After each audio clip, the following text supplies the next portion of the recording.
What's up, beautiful people, whoever you are, wherever you are, whenever you are, however you are. I hope you're doing well. Thanks for clicking on this video, supporting the channel in some shape or form. Let's get to it. So I made a few videos about words versus meanings, and I think they're pretty intriguing, and we're gonna add one more addition to that little segment with this. So I'm not gonna cover everything. If you want to understand more, check out those videos, but I'll try to consolidate it, but also kind of cover it up for anybody who's only seeing this video. So let's get to it. So words versus meanings, right? Words, just to get straight to it, those are what you would consider like the divine masculine aspect of this equation. And then meanings would be the divine feminine aspect of this equation. And by that, I mean the divine masculine, if we have to get out of third person, third dimensional thoughts as far as like male and female and just man and woman and, private parts. I'm talking about two aspects of the universe, like protons, electrons type thing, right? Electrons represent the field, right? That would be like the divine feminine. And the protons represent the nucleus, right? And the neutrons, right? But the protons have a charge to them, right? So kind of works like that, right? The divine feminine is the space, and the divine masculine is the object, right? So the space and objects, right? You got electricity and magnetism, right? Things that you can see, the things that you can't, but these forces drive one another. Okay, enough of that explanation. So words, right? Words can point you in the direction of the meaning, right? But they do not, the words will never be the destination, right? There are signs on the road that are getting your thought to go to a certain place, right? And the meanings can vary from the words, right? A lot of these words are even sound the same or spelled pretty much the same, right? But they have different meanings. And a lot of times what people mean and what people say can be two different things. And sometimes over time, a lot of words lose their true meanings. And, okay, yeah, let me get to it, because I said some of these things in the last video. So go check out that video. But what I really want to get to is that when you look at these words, right, and you're trying to understand the meaning of a word, or if I say any word, your thought, the way that you think about that word is by using other words, right? For example, you have the word beach, right? One word, we got the masculine right here, right? Beach. And now we got all of these words that come along to your mind, all these thoughts and ideas that come along with the word beach, right? Like the ocean, sand, umbrellas, like, people, the sun, all sorts of stuff, right? When it comes with the beach, right? But all these things that you use to describe what a beach is, that's like the divine feminine, right? That's like the field that's surrounding that word beach, right? These are all the things that come to your mind in association with this word. And that's how the divine feminine works, right? In the masculine, that's how they work together, right? Because you're assigning meaning to this word, right? Or you're finding meaning or extracting meaning or, assigning meaning, whatever, to this word. All these thoughts and ideas, right? About a beach aesthetically. Oh, it's vacation, or it's relaxing, or, whatever it is, right?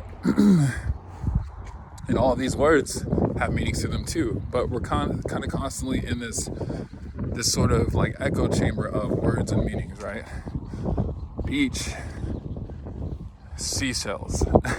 Seashells come with a certain, feeling, a certain attitude, a certain vibration, whatever you want to call them, right? Another whole subset of ideas and aesthetics and so forth, right? That whole field, its own feminine aspect.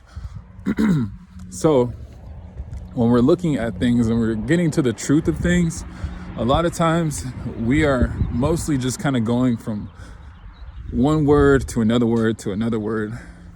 And the meanings are usually things that we've been taught or told. or we've come to accept, right?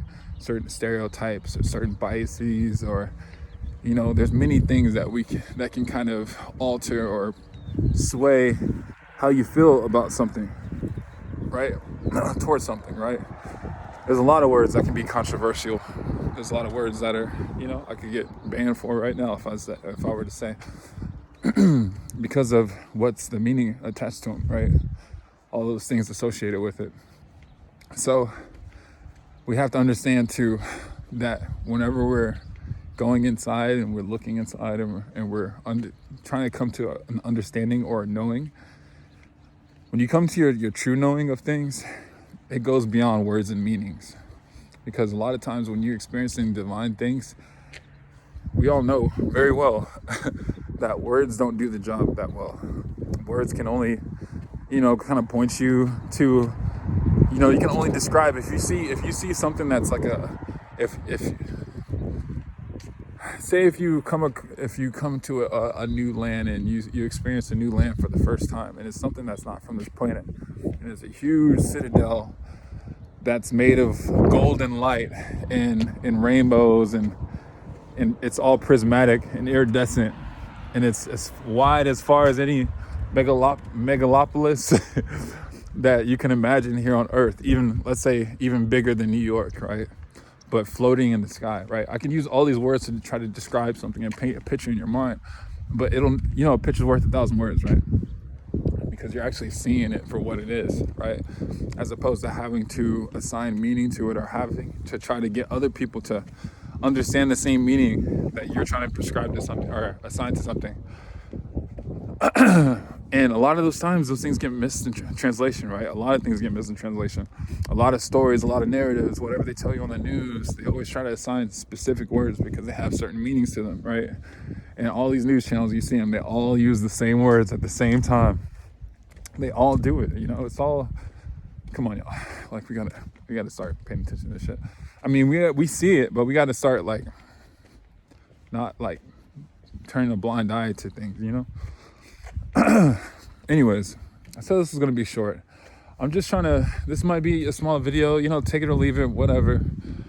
I hope that you got something from this. I hope that you're kind of understanding a little bit, because even with words, I'm trying to portray and I'm trying to help deconstruct how we can get caught up between words and meanings, and what we're looking at is the masculine and the feminine. That's how this knowledge is getting passed. The meanings, right? They come from experience. They come from seeing things, right? They come from the relationship that you may have with certain things, certain words, certain places, certain things, certain themes. All these words have a certain theme or aesthetic or a thing to it. Even when you're rapping and freestyling, you're coming up in your head with things. And someone's like, yo, okay, let's rap about macaroni and cheese. Okay, yo, it's cheesy and I got noodles and I got some, like you can start talking about things that describe this thing, and everybody else in that room is going to come up with something a little different, but they're going to be describing the same thing. They're going to be trying to extract all of that meaning, all of that feminine energy that's surrounding that word, and doing it in creative ways. And that's what we're doing here. And a lot of times with these words, there's a lot of trickery that goes on with this feminine energy, and how people are kind of being, it's that same aspect is being used against us in a lot of ways. There's a lot of little witchcraft assigned to certain words, and they'll try to assign new meanings to words, right? Like ISIS, right? Even that word might be a red flag word now, and that's literally an Egyptian deity, right? But they're like twisting it and making it into something else, and all sorts of stuff, man. Like, we see it happen all around us. They'll try to make words that are bad sound cool, like discord, and like it's all around us. It's all around us, but at the same time, that's just the world that we live in, right? So we have to just kind of understand that that's, or slack, that's another one, whatever. But y'all get it. Words are important, and the meanings that we assign to them are just as important. But what we're looking at is the divine feminine and the divine masculine working together, and seeing that relationship between words and meanings is how you can see the relationship between the divine feminine and masculine, because they literally need each other. The two sides of the same coin. How could you describe something's meaning without words? And how could you say words without meanings? And obviously we do it all the time when we make up words like skibbity and stuff like that. And it's like, okay, well, what does that mean? Then once you start to figure it out, oh, it doesn't really mean anything. Like, oh, it's just a word that people say, you know what I mean? But there's, it does have a certain meaning. There's a certain context, but